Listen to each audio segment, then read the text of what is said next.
What's good, y'all? We back again with another video. Face eye, looking eye. Feel like one of these YouTubers, bro. Oh, dang, I am. Shoot. That's crazy. But yeah. So, man, I want to talk to you guys today about a passage that I recently read in the Bible that really stuck out to me, dog. I really needed to hear it. And it is, dang, bro, do not forget, I forgot it, bro. I'm not gonna lie. I forgot the freaking chapter and verse, but it says, it's talking about do not worry about anything, because in the same way that God clothed the lilies and provided the birds with food will be the same way that he provides for you. And then it goes on to say, aren't you worth more than the birds of the field? Like, yes, obviously you are. You're a human being. And in the same way that God provides for them, they don't even have to ask. They don't toil and labor and work like we do. But God simply provides in the same way that he dresses the lilies, which are more beautifully dressed than King Solomon in all his splendor, is the same way that he will dress you.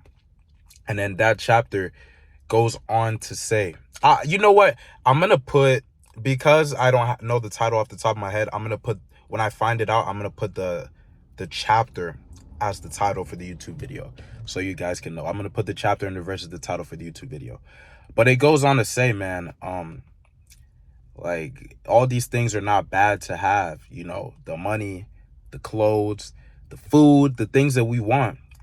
But all we need to do is to seek first God's kingdom and God's righteousness, because he knows we need all these things. But if we seek him first, he will provide us with all of these things. And that means a lot to me as an entrepreneur, as a sales guy who's constantly trying to make sales and make bread for the business to be able to sustain himself and live, my brother. It just lets me know, like, hey, focus on what you got to focus on. Like, do the work and then keep God first. Incorporate God in your work, which I'm going to do a way better job at. Just seek God's kingdom first. Seek God's righteousness. And all the things that I need, God is going to give it to me. You guys don't know how much I needed to hear that today. And then I was even speaking to my dad, my Nigerian dad. I picked him up from the airport recently, Atlanta. So, you know, my family, he shuttles back and forth between Nigeria and America, and he's in America right now. And I was speaking to him, bro, and he was just telling me, look, bro, you're chasing money too much. Like, you're chasing money, you're chasing this success too much. You need to attract it, and you need to chase God and seek him, and he will provide it. And literally, he told me this right after I read this place in the Bible. So I just felt called in my spirit to share it.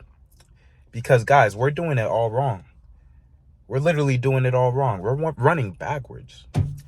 It's good to work hard and to set goals of what we want, like certain money goals. This is what I want to acquire. But do not leave the Most High out of it.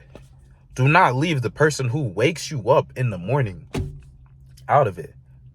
Don't do it. I'm here, bro. I'm at the gym. I'm about to hit my second session, my second lift of the day. I be putting in work. I got my own clothing brand. I be online fitness coaching, getting people into the best shape of their lives, man. Just doing everything that aligns with my purpose to serve others and to also make me money. But what I haven't been doing is incorporating God as much as I should have been into my content and into my business. I've sort of been trying to keep him out and sort of keep it separate. But I feel like God is speaking to me, man. I feel like he's speaking to my spirit and telling me, stop it. Just let me guide you. Just let me help you. Just let me help you build. Just let me work with you. And I'm going to listen. I'm going to obey. I'm going to obey. This past Sunday, my homeboy's Ian, man. I'm so glad that God brought us together, man, because he's really one of the realest friends I've ever had. And recently met him like over a year ago at this gym, Crunch Fitness, that I'm at.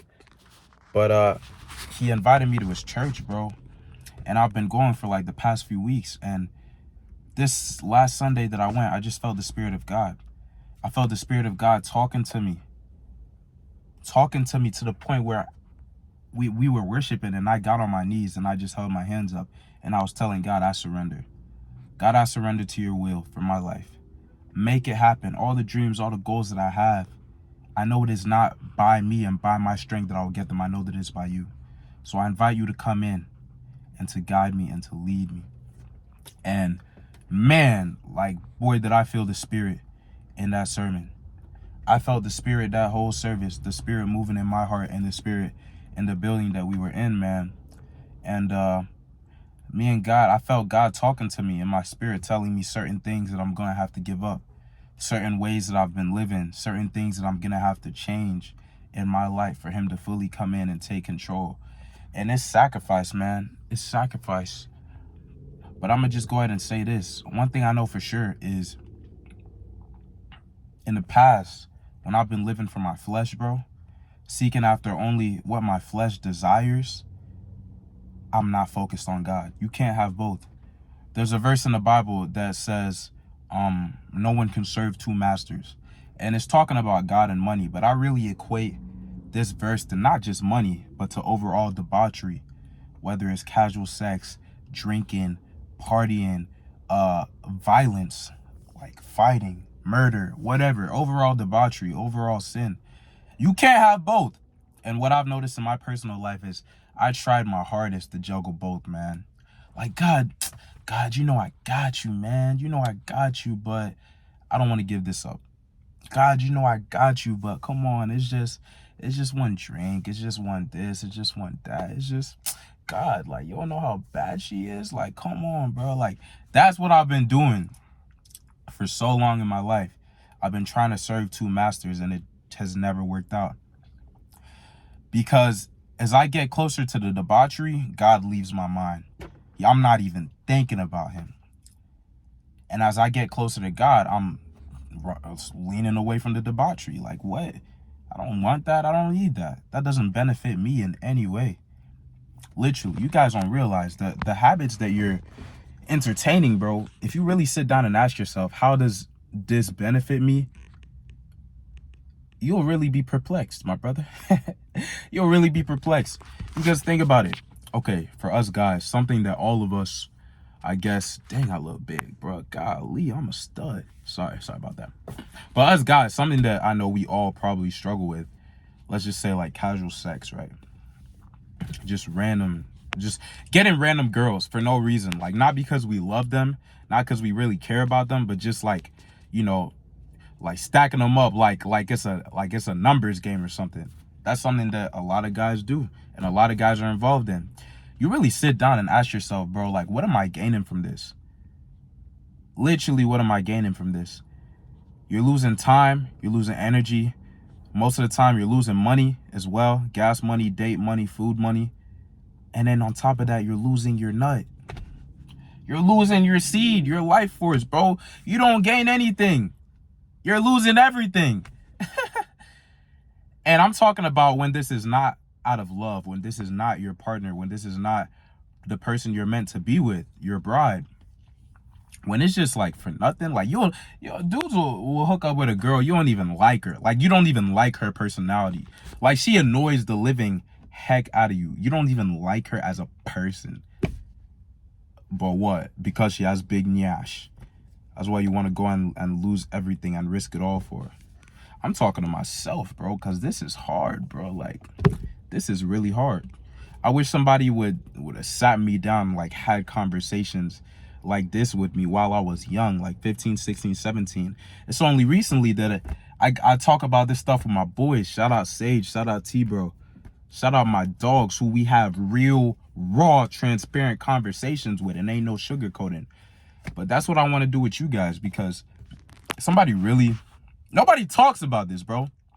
No dudes talk about the downfalls of and the traps of casual sex, drugs, alcohol. Like, bro, like, because when you're young, I'm 19. You know, if this is your first time seeing me, I probably look way older, but I'm only 19, bro.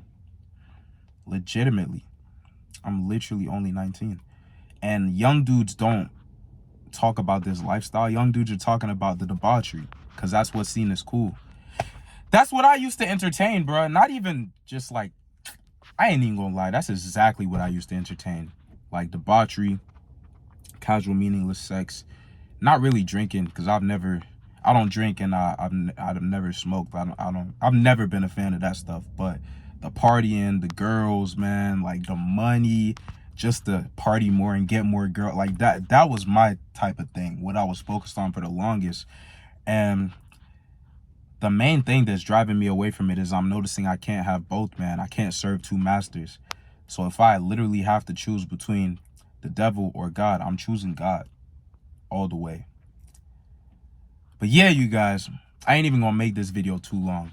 But the point of this video is, whatever you're going through, do not worry about anything. I think I'm gonna make that the title. Don't worry about anything. And in the description, I'm gonna put the verse, the chapter and the verse that I'm talking about, because I want the title to be something that's more broad, to where it'll catch more eyes. You know what I'm saying? So more people can hear this message. But look in the description, you're gonna see that place in the Bible, and I want you to read the whole chapter for yourself and then comment what you think. I love you guys. I believe in you guys. But do you believe in yourself? I'm out.